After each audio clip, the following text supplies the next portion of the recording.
Well, good evening, everyone, and welcome to another edition of the Brian Crombie Radio Hour on Saga 960. I've got a really interesting young lady, a fascinating young lady to introduce you to tonight.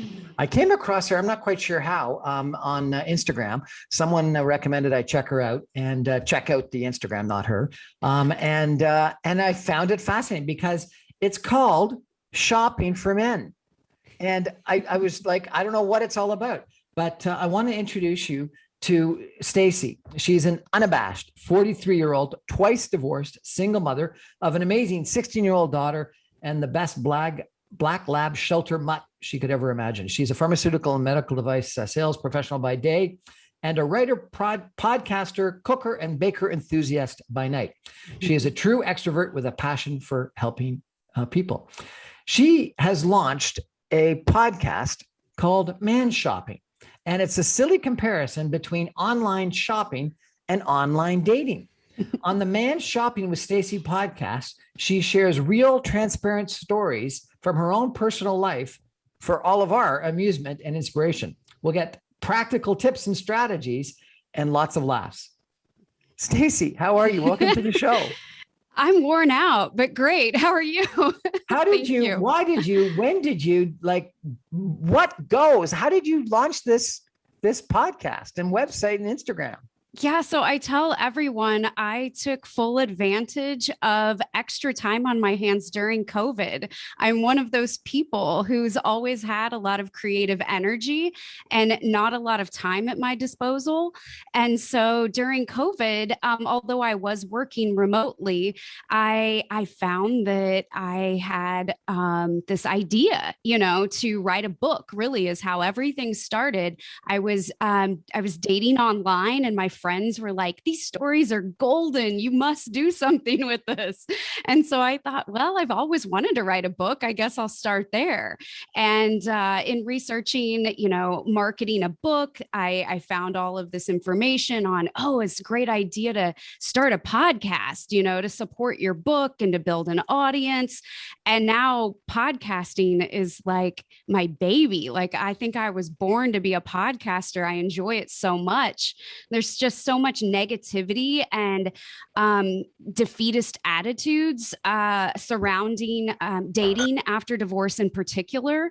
And I'm here to try to, like you said, make people laugh and be relatable and just real and honest.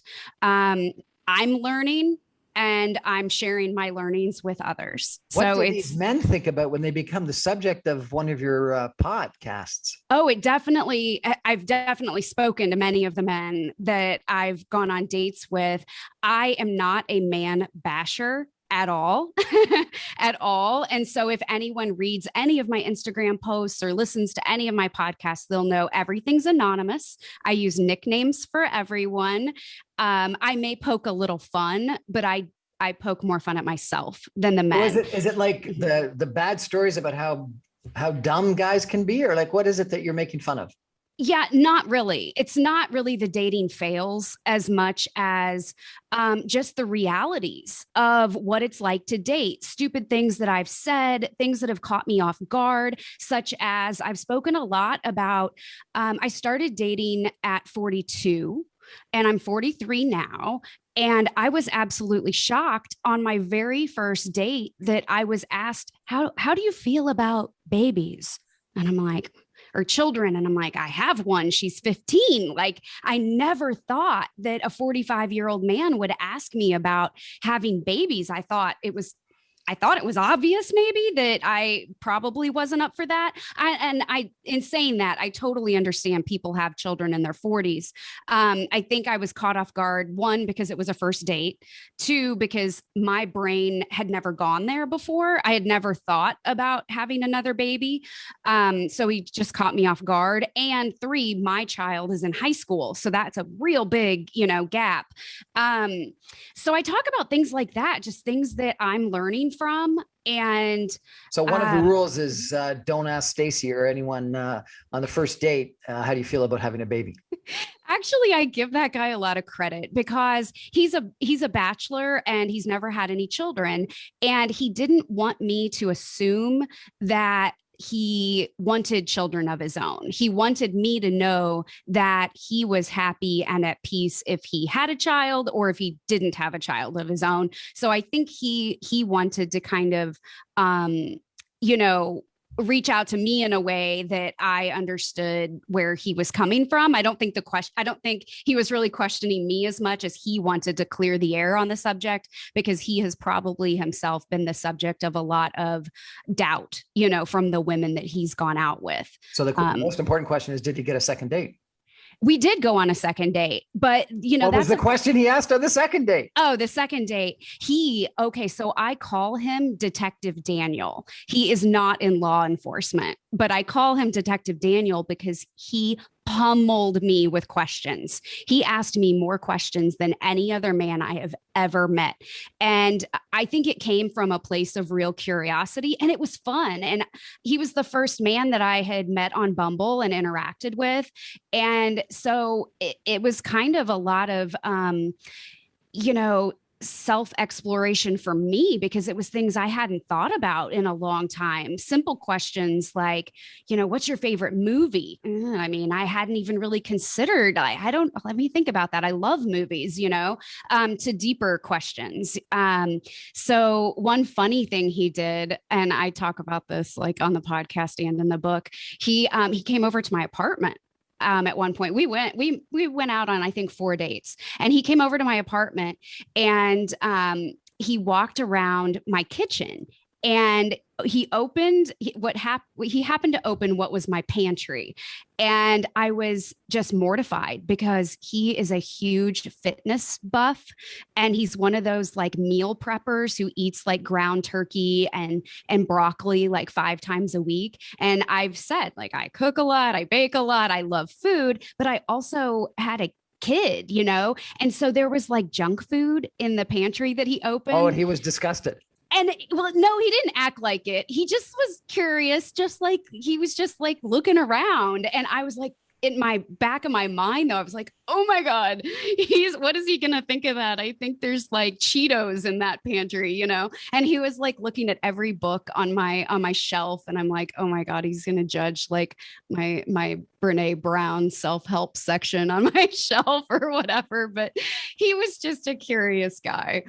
We're chatting today with Stacie, who's got a podcast and an Instagram site called Man Shopping. It's a comparison of online shopping and online dating. I'm going to ask her about that and why the comparison just after a few messages. Stay with us, everyone.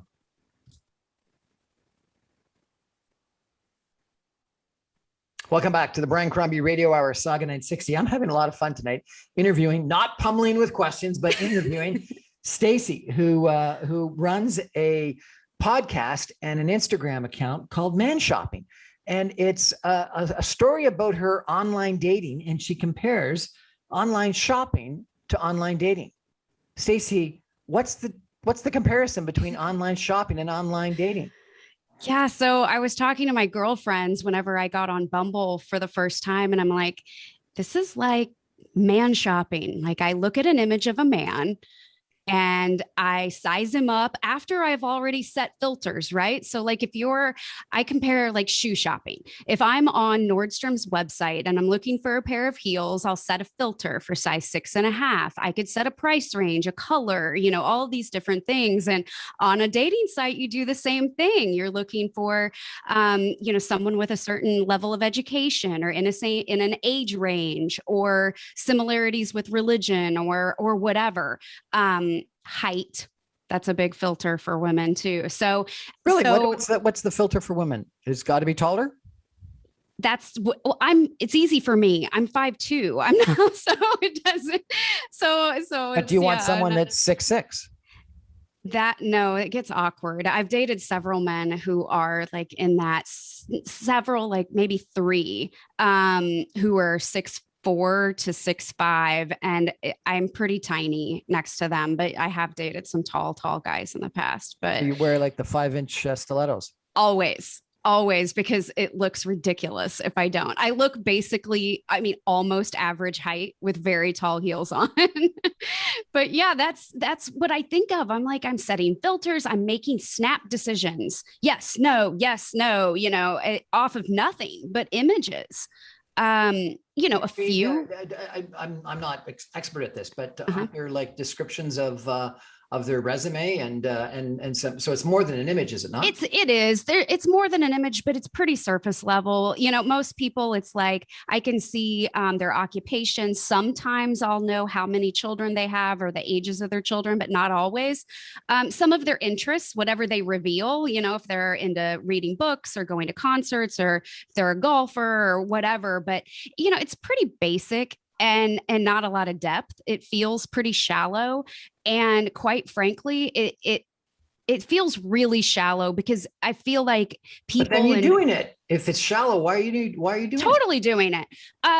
It's hard to meet people organically and at my age, and I'll tell you why. But also during COVID, it was like damn near impossible to like get out and socialize and meet people that So way. that's interesting. You said you've only been doing this for a year. How did you date during COVID? This way through Bumble. So I started meeting. I was on Bumble. Would for you do go 8 for months. walks or break all the social distancing rules? Both. And I have stories of both. So a lot of it was FaceTime dates, like FaceTime this, dates. only a date. Yeah. So you can actually tell a lot. I mean, you just said you're animated and whatever. You can tell a lot from a person, and you can kind of feel chemistry, I think, through FaceTime. So yeah, you grab a drink, sit on your balcony, whatever, and chat. And it's definitely more telling and more natural than texting with someone. I've texted or messaged on within a dating app and thought that the man was witty and charming and intelligent, and then done a FaceTime to meet and thought, oh no, like, oh, he didn't talk at all like he texted or like he messaged. He was much more, awkward, or Well, that's like getting the not shoes as to the funny. door and you put them right back in the package and send them back. Pretty much. Yeah, that happened several times. And I am not opposed to dating men from out of town. My priority is my daughter, and I only have a couple of years left with her before she moves. So I have no intent on I'm not going to move in with somebody or anything in the next 2 years at least. So I was dating for fun and dating to meet people and to kind of learn for material for your podcast. It didn't start off like that. Now it's like, oh gosh, it kind of, I worry that I get judged. I know I get judged that way now. Do you warn potential dates? I may use material if you mess up on my podcast. It definitely comes up on dates, but it's never a threat. In fact, I feel like, and I intend on interviewing a couple guys that I've gone out with. And I have a couple of takers, by the way, even like they'll share their image and name and everything. I think they're kind of flattered because I really developed good friendships with the men that I've gone out with, and there's really no ill will. So no harm, no foul. I mean, like, it just didn't work out for certain reasons. And so you've been doing this for a year, and it's Bumble that you use? So I was on Bumble for 8 months and then no more. So It's all from the past. This is from like a year ago, January through April. Why are you no longer in 2020? Why are you no longer on Bumble? Okay, I will confess. I just got on Bumble 2 days ago, and I'm on incognito mode because of the podcast, because the podcast and the stuff is getting kind of popular, and I don't want a lot of people seeing me on there. So I'm under the radar. So men cannot see my profile unless I swipe on them. So I've swiped on two people,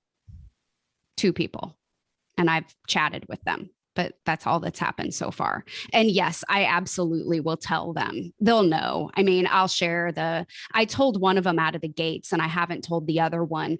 Although I got to tell you, it's so easy to search people online. Kansas City, it's I mean, it's a major metropolitan city in Missouri, but it's small. And if you just go to LinkedIn and type in Stacie, my name is spelled just different enough, med device, pharmaceutical, I pop up right away.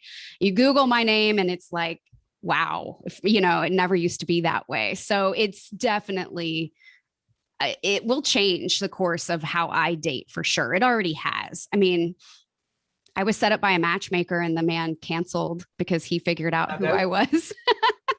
So you've used Bumble and you've also used a matchmaking company? Well, yeah. So I through Instagram and Clubhouse, the Clubhouse app, if you're familiar, it's an audio app. It's a lot of creative people are on it. And I was approached by several matchmakers to join like their pool. So I haven't paid for their services, but I'm in their pool of individuals that if they think a man aligns well with me or I would be a good match for one of their clients, then they'll reach out.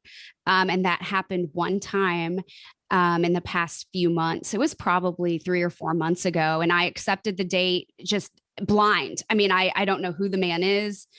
He was from Kansas City, though, and he was a business owner. I knew his basic demographics, and it was a blind date. I've never seen a picture of him or anything. And I was getting ready for the date, and it occurred to me that the matchmaker had not confirmed the date. And I was like, that's unusual. And so I reached out to her and she said, oh, I have to apologize. He actually just canceled. And my first thought was, oh my God, it's the podcast. This is going to start happening because I've only done the podcast for 3 months. This was at the beginning. And so she said that he would be talking to her the next day to kind of go over why or whatever. And he didn't give a reason. And so I said, well, when you find out, will you please let me know? And of course she did not let me know. And so about a week later, I said, I'm just really curious. Did you find out like the reason why he canceled? And she told me indeed it was that he saw that I had the podcast. And I said, thank you. I appreciate you telling me. He's definitely not my guy. If he's not scared. So you've told us about the guy that asked you if you wanted kids. What are some other of your famous stories? Oh gosh, there's so many. I had a guy forget his wallet. That was kind of funny. A good way to get you to contribute to the payment. I mean, I don't really think he was being conniving, but I can be a little naive. He gave me a heads up before we went. He said he had been searching for it and couldn't find it. And so I'm the one who told him, I got it. No worries. Like we're still going. So I was ready. What are the rules? I saw someone post something that said, you ask me, you pay. I ask you, I pay. Is that the rule? I like to say that there are no dating rules and I like to break dating rules, especially when it comes to communication. With the bill, in the back of my mind, I always offer to split the tab or, whatever on a date. I really appreciate it and like the chivalry of a man. If he's asked me to happy hour, to dinner, to coffee, I always appreciate it on a first date if he insists on paying. It sets a nice tone, I think. You appreciate it. Why? Because he's being a gentleman or because it's the right thing to because do, typically it kind of does feel like if he pursued me and asked me out and invited me and chose the place and all of that, it feels appropriate. But yeah, I do kind of just like that it just feels like a little bit more like he's pursuing me if he wants to pay for it on his own. Now, why Bumble, not Tinder or some other? Great question. Match.com or whatever the other ones are. Great question. I advise women to do Bumble because on Bumble, the woman is in charge. And what that means to me, now I'm on incognito mode, but if I were just out there on Bumble, men cannot communicate with you until you match and until you match as a pair. And it is up to the woman to send the first message. So what that means to a woman is that her phone doesn't blow up with unsolicited messages. On every other dating app, and I'm not familiar because I haven't used them, but I know through friends and I've seen enough to know your phone goes haywire when you're on those because anyone and everyone can message you. And I have been divorced twice. I talk about it very frankly on the episode. I was married to my daughter's dad young, and we were married for just over 6 years. And after we divorced, I dated and I got on Match.com. And I stayed on Match.com for about 3 days because of my phone. And I was 30 years old. So there were a lot of 30 whatever year olds on Match.com. I don't know if my phone would be as busy now, but it felt very overwhelming. And online dating can be very overwhelming. A lot of people use multiple apps all at the same time. And I can't imagine keeping up with all of that. And then did you find your second husband through Match.com? I did. And I was super strategic. I had a plan.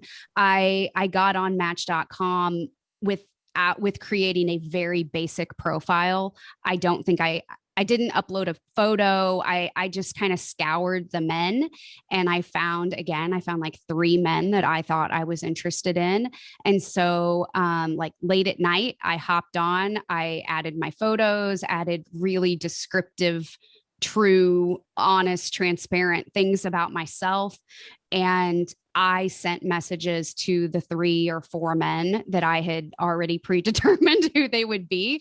And then I hopped right back off once I matched with them. And I only communicated with them. That was my strategy. And my ex-husband, my second husband, who I was married to with for about 8 years, was one of them. And how did you decide between the 4? I actually went on a coffee date with a man first, the quickest, I guess. I was up for going out with all of them. And so I went on a coffee date with one man, and then I invited him to an event, and he canceled about 45 minutes before the event, said that he fell ill. And I basically told him I would not be seeing him anymore. And because he canceled once. Yeah, maybe he was really ill. I didn't have a good feeling about it. And guess what? I was right. He pursued me for months after that. And he confessed early on that he had actually been in a relationship with someone for a few months when we met and went on our coffee date. And that's why he had canceled. There must have been some indicator. I don't think I could have just known, but I had some intuitive thing going on. And he confessed that he'd been in a relationship, but he was, so whatever, taken with me that he had to like see it through. And then he felt bad. And so he canceled. And then, now of course they weren't together anymore and whatever. And so I feel like I kind of dodged something with him. So that's 1 down, 3 to go. Yeah. So there was one more that I should have met and didn't. And like the timing of just meeting. Why should you have met him? Because he was. I think he was pretty great. He was a good prospect? Yeah, I think so. And my ex-husband actually came to. I had on Sex and the City. The girls had I think they called it like a trash or treasure party, but essentially they threw a party in an apartment, and the concept was everyone had to be single, and their concept was to bring or invite people who you had dated, but you it didn't work out. So it was supposed to be like all of your rejects and all of their friends and whatever. So what I did was I had an anti-Valentine's Day party on February 13th. And I invited every single person that I knew in Kansas City, I was like 32, maybe. So ages like late 20s through like mid 50s, every occupation, race, men and women. It was fantastic. It's the favorite party of mine that I've ever had. And I invited 2 of the guys from Match. I invited the one that ended up being my husband and another guy who couldn't make it. And my ex-husband and I totally hit it off. And I stupidly told him a few days into dating him that I had a date set up with another guy. And I'm sure I did that because I wanted him to say, don't go, you know, which he did. And so we decided right out of the gates very quickly that we were not going to date other people. And I think that was a miss. I mean, my friends were all like, you have to see it through. Like, you've only been dating for, you know, because I had a boyfriend before that for a long time after my divorce. And they're like, you need to date. Like, don't just settle or don't just go with this first guy. And that's exactly what I did.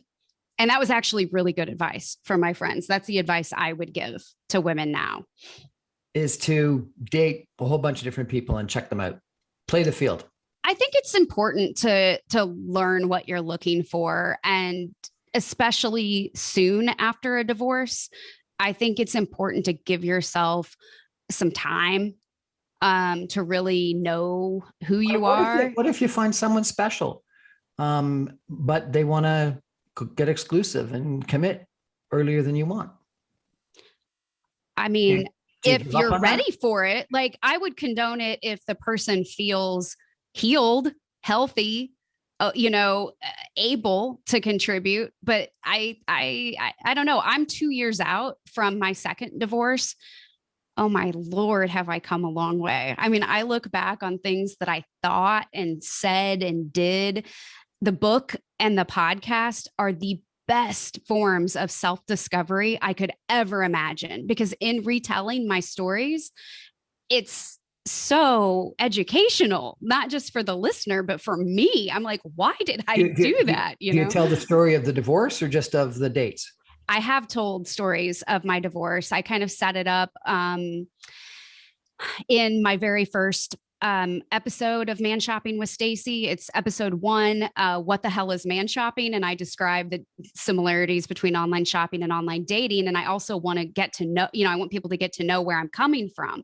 My point, a lot of my point in sharing my divorce stories is, if I can come out of 2 really traumatic, tumultuous, difficult relationships and divorces and be happy and be optimistic, other people can too. I had some pretty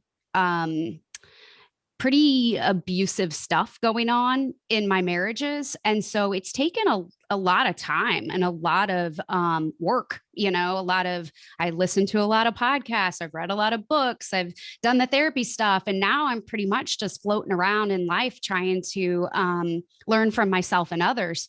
But I'm at that point, thankfully. I don't have regrets. I talk about everything very openly. I want to help people. So I have been the guest of a couple of podcasts. Divorced the First 6 Months with Peter Maestri. I am so grateful to him for interviewing me, because it was absolutely cathartic. It felt like a therapy session.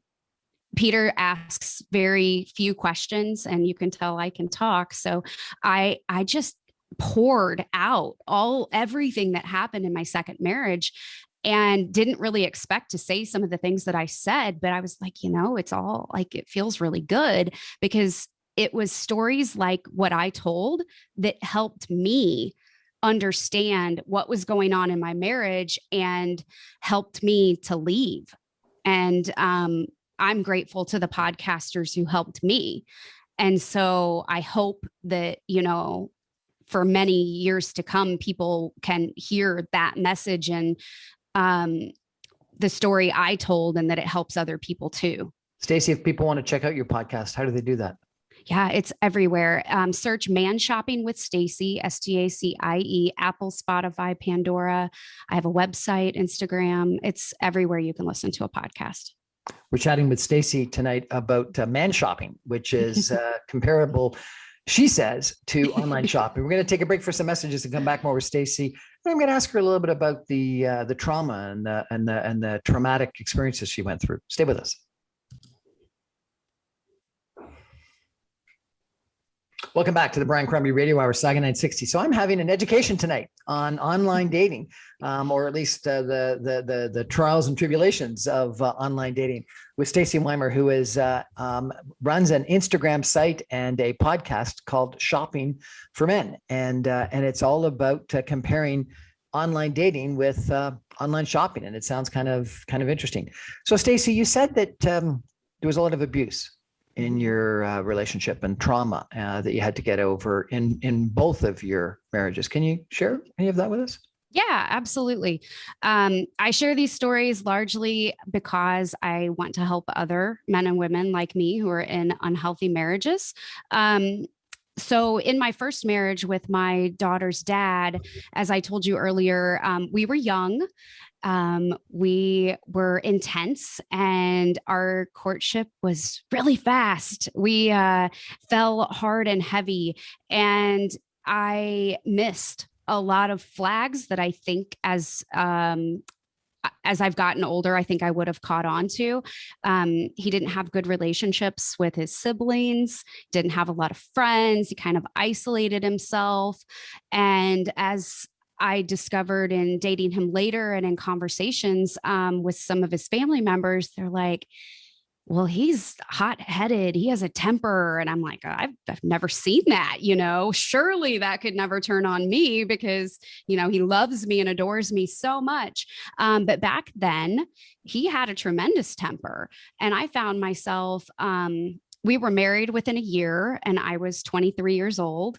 And I found myself married to, I called him a jerk. I'm like, I'm kind, I'm nice. I thought you were too. How did I end up with a jerk, And, he did things like road rage. He was very much, I lived on like walking on eggshells. So he would, we would argue. And of course, I had done something wrong. And so I learned defense mechanisms. I was scared that it would get physically violent whenever he would be angry with me. And I'm a very strong person. I have a high self-esteem, but I found myself being like behaving like a battered woman. I Why? developed, I felt as though I kept it all a secret. I didn't tell anyone about our marital problems. I I really took my marital vows and I thought I was just obligated, to make this marriage work, especially after we had my daughter. And I nearly left a few times. I had written notes. I had one foot out the door. But again, I kept everything a secret. I kept everything between the two of us. No one knew that we didn't get along well because it would be like this. One evening, we would have an argument. He had a tactic of keeping me up all night long in fights, and I would just cry and apologize for things I didn't do. And then the next day, he would say, "You are the most beautiful, best mother, most intelligent woman I've ever met in my life. And I would rather live in a cardboard box on the street than not be with you." I mean, these were very big extremes. So Was he bipolar? I have diagnosed him as that, but he has never been clinically diagnosed. So So that's how I. how did you finally leave?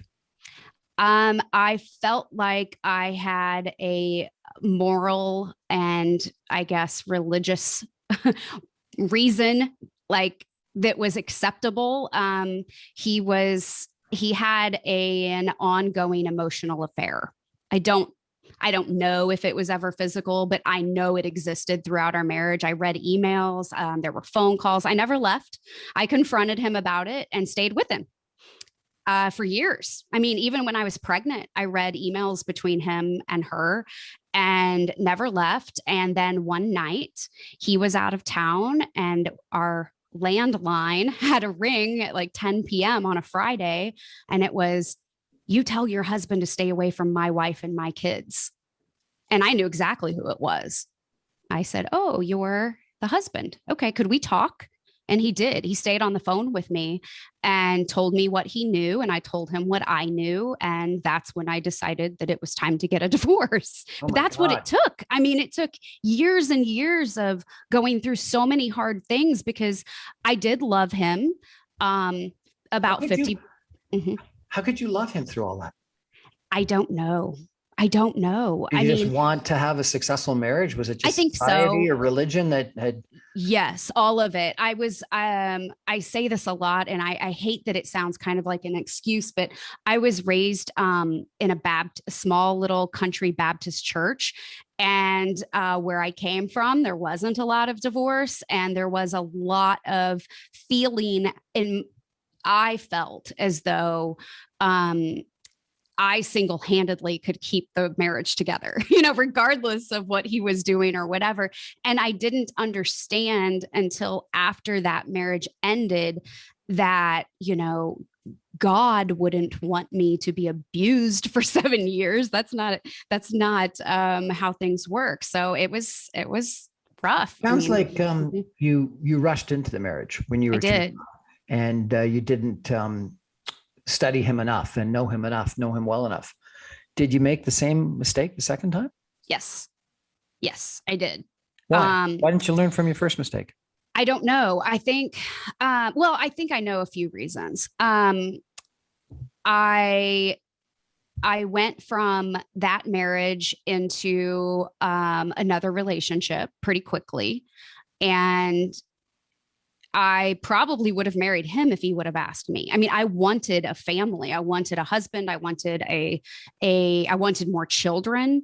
I wanted a stepdad for my daughter. I did not want to be alone. I was basically a hot mess. I was not in a good place. And I recognize it now, but I was in a big hurry to have a do-over. I wanted my family that I didn't get the first time around. And I didn't do anything. I mean, I didn't even really fully understand what I had just been through. Um, yeah, I didn't take the time at all. And I fell for a very similar personality type. Both of the men that I married could be called enigmas. They're like mysterious. I didn't really understand them. And for some reason, I was attracted to that. I can't put my finger on it. I'm very What do acutely you mean by aware what do you mean now. enigma? So that there's this line about girls always want the bad guys. Are they the bad guys, or No, I what do don't you think mean they're by the bad guys. They're like hard to read, weird, quirky, just different. I don't know, just like a little mysterious. Like, I think it's honestly because they were unhealthy. I don't think that it was because they were so cool or something. Like, I don't know. I understand a lot of the reasons I was attracted to both men and why things unfolded the way that they did. My second husband struggles with an addiction to alcohol. Now, in did my you, def- did you know what? that? Did you know No, that? no. I thought he was ill. I knew that he had a physical something was happening with him early in our basically in our marriage. And really the few months leading up to the marriage, I sent him to a doctor. I thought he had MS or Parkinson's or something neurologically wrong with him.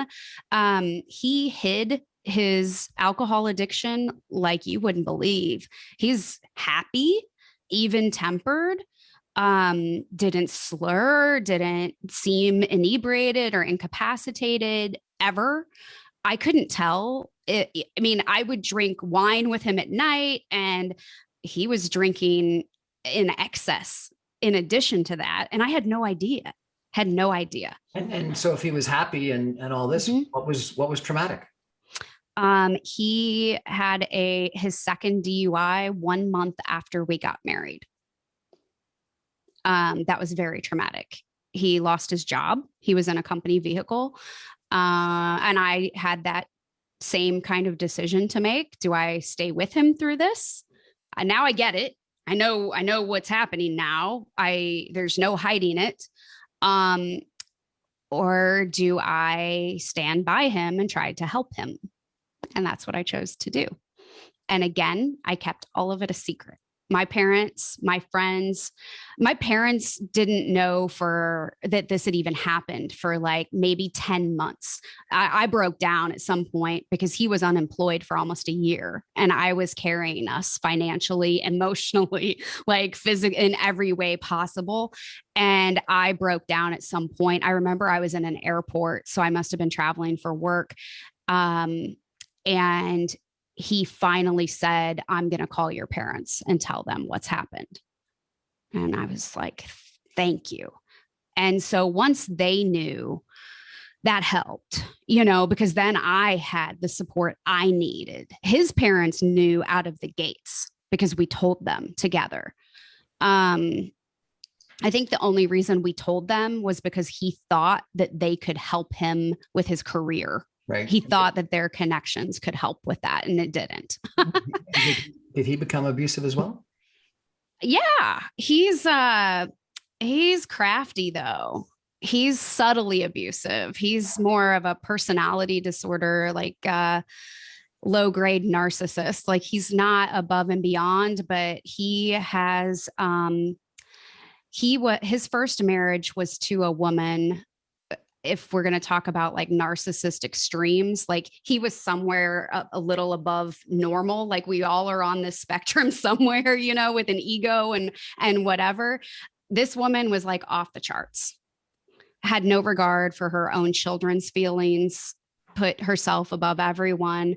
And at some point after meeting me, decided that her main objective in life was to disrupt my family every day in any way that she could. So what he would do is support her, basically. And so is that why you left him in the end? In the end, it had a big piece of it. But no, I left him because the addiction to alcohol had reared its ugly head again. It was very cyclical. He would be healthy and do well for long periods of time and then have setbacks.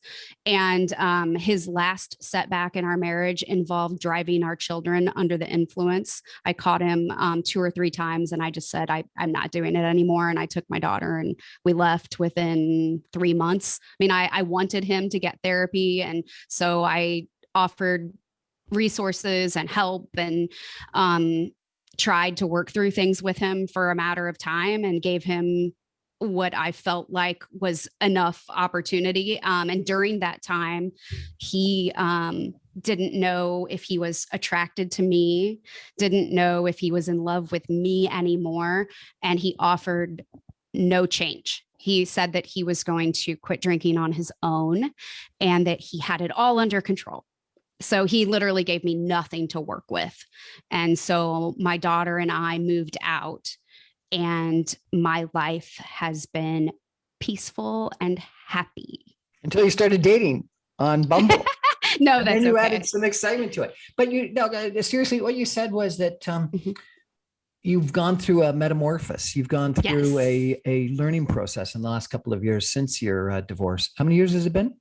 It's the divorce. It'll be 2 years in February, but we moved out. It's been over 2 years that my daughter and I have been living alone. And so how did you go through that? You said you listened to a lot of podcasts, you went to some therapy and you did a lot of thinking and writing your own book was helpful. So it's been a journey of self-discovery. And what have you learned? Big time. I tell people now that I'm so happy living this life with my daughter. And I'm so consumed with our future and things that I want, goals that I want for myself, that the man that I meet, that we choose to have a relationship together, he's going to have to be so awesome to like add to my life of what I have going on over here by myself. I've never been at that point. I've always sought out a partner because almost out of need, like I need to be with somebody. I want to be with someone every day. And now I'm like, I'm so happy right where I'm at.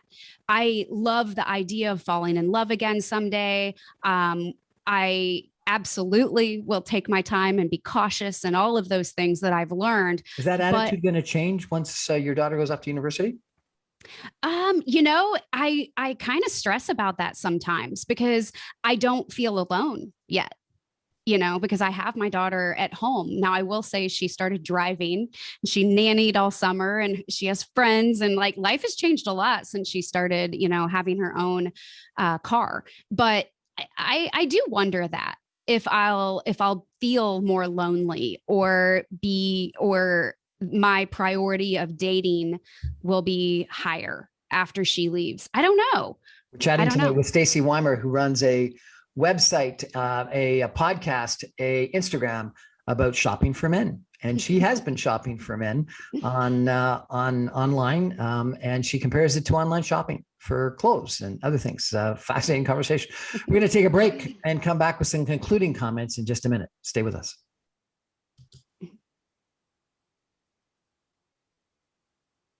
Welcome back to the Brian Crombie Radio Hour on Saga 960. We're chatting with Stacie Wimer, who's got a podcast and an Instagram, Man Shopping with Stacie, that is, I don't know how I ran across it, but it's absolutely fascinating. She compares online dating with online shopping. So you've got this Bumble account. And there's one very important thing that, if not the listeners want to know, I want to know. What's the age range? Oh, my age range. So I have it set. I'm 43 and I have it set, I believe, 39 to 49. Pretty tight. It's pretty tight. Yeah. So I miss out. Tough luck to Brian. And what about the height range?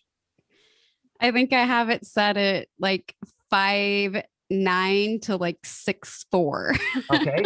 Okay. Check on that one. And education. What are you looking for in education? I set it for like bachelor's degree or whatever, but I think I also said like, if the other criteria matches, I don't care, because I think that there are a lot of entrepreneurial people who may not. So a really intelligent guy you don't care about. Oh, I mean, I value that for sure. I'm always impressed by that. Yeah. Okay. And so what are the other top criteria? I think it's kind of, yeah, I love a good sense of humor. I love it. I love laughing. I mean, everybody does. Everybody likes to be around dynamic, charismatic people. I'm very outgoing, so I like that good, positive energy. That's a big thing for me. And focus on family. Something else I've learned after divorce, that I really sacrificed holidays and events sometimes with my own family, because my blended family was so off the charts busy and overscheduled that I really missed out on some things. And that's been one of the greatest gifts for my daughter and I, is really being present and rebuilding really tight, great relationships with all of the people we love. It's been wonderful. So guys want to know, based on your experience and that you're writing this podcast and you're probably getting lots of suggestions from people, what are your suggestions for us? If some guy's gone through a divorce and thinks about dating again, what do you tell him? Well, I think specifically like with an online profile, some of the things that men may not think about that I definitely notice. I mean, photos are kind of key because it's that kind of insight into who you are, but only if they're not all selfies. Nothing irritates me more than if the man's pictures are all just selfies, because I like to see how he lives his life. So in that being said, I think it's really helpful to see photos of like, if you like hiking and being in the mountains, then I hope one of your photos is of a beautiful, you on a mountaintop somewhere. If you like to play golf, I hope there's a picture of you with some golf buddies. I love to see the kids' pictures. You can black them out if you don't want people to see their faces, but showing like a well-rounded life, because sometimes after divorce, people seclude, and kind of like pull away from family and friends and live this loner solo life. And it looks really sad on a dating profile if there's not some sort of social activity or family activity or whatever. I think that's my biggest advice. Okay. So some financial, some social activity or family activity. What else? I think that being pretty clear in where you're at in your dating life is important. There's like a check the box. Are you looking for something casual? which, gets kind of relayed as like hooking up, or are you just don't know yet, or you're looking for a relationship. So it's helpful, at least in conversation early on, to kind of own where you're at in the journey, because anyone who's been divorced or single for a while understands that there's kind of a progression. It makes no sense to me if you're separated to put down, I'm looking for a relationship. Wow, that's scary. Like, don't do that. Don't do it. So what's the future for you? You've been divorced 2 years, separated 2 years. You said that the first 2 times you went too quick. Now you're studying it intensely and writing a book about it and podcasts about it. Are you a man hater? Do you want a relationship again? Do you think you're going to be married a third time? The marriage question, I don't know. I hope to fall in love again. I hope to have a life partner again. I'm very optimistic about that. In addition to like writing a book based on 8 months of Bumble, I've also I have a podcast titled Dry Spell. I went through about 9 months of really not dating at all. And that was a game changer. In a good way or a bad way? Good way. Really, really healthy, good way. So at first it wasn't on purpose. I just wasn't dating anybody, like nobody was really in the picture. I hadn't been online for months. And then I got really, really passionate about starting my podcast. And I took it very seriously. I'm not one of those people who just like bought a microphone, recorded, and then was like, hey, everybody, I got a podcast now. I marketed it a lot. I did like 9 launch parties. I worked really hard. And put in a lot of time and loved every minute of it. You did one post when you were thanking people for encouragement. Tell me a little bit about the message you were trying to get across here. Yeah. So it's important to me that people are heard. Like, I feel like I'm the voice of a lot of men and women now. I'm telling the stories that everyone else has. Nothing about me is that unique or unusual, but I'm finding it definitely strikes a chord with men and women because I'm so vocal and talk about things that relate to all of us out here as singles. So it's just really important to me to let my encouragers and my supporters know how much it means to me, because I get a tremendous amount. I'm fortunate, and I know you do too, of messages and emails and phone calls and texts from people I'm close with, thanking me and telling me specifically, what it was about the episode that, oh my gosh, I was crying on my way home, and then I was laughing. And I remember when this happened, and it is what motivates me and keeps me going. Tell us again where people can find you. Yeah. So Man Shopping with Stacie, Stacie, on Apple Podcasts, Spotify, and literally anywhere you can listen to a podcast. And my website, manshoppingwithstacie.com. And of course, my Instagram account as well. My name is Stacie Wimer. So that is Wimer on Instagram. Stacie Wimer, Man Shopping. Thank you so much for joining us and telling us a little bit about your story. It sounds like you've had some ups and some downs, but the ups right now are far outweighing the downs. And so all the best with your online dating and your online shopping. And thank you for joining us. That's our show for tonight, everyone. I remind you, I come to you every Monday through Friday at 6 o'clock on 960 AM, or you can stream me online from even Kansas City at www.saga960am.ca for Canada.com. You can get all my video casts on YouTube, briancrombie.com, and all my podcasts on lots of the same places, Stacie: Apple Podcast, Audible, Speakeasy, etc. Thanks for joining us, everybody. Good night.